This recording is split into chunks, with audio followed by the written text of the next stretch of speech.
আজকাল ফল খাওয়া আর না খাওয়া, ড্রাগন ফলের সৌন্দর্য রঙটা দেখলে কিন্তু চোখ জুড়িয়ে যায়।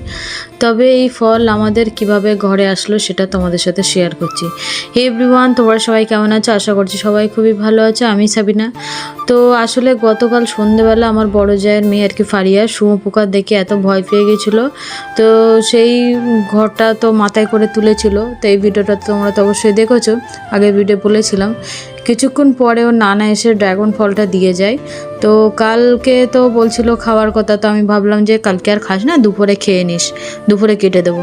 তো ছোট মেয়ের আবদার কি করব, তারপর দিন দুপুরবেলা তো কেটে দিতেই হতো। কেটে নেওয়ার পরে আমি একটু টেস্ট করে দেখলাম, সত্যি মানে স্বাদটা খুবই সুন্দর ছিল, দারুণ ছিল, ফ্রেশ ছিল, তো তেমন মিষ্টিও ছিল। তো আজকে এই মিষ্টির ব্লগটা কেমন লাগলো অবশ্যই কিন্তু কমেন্টে জানাবে।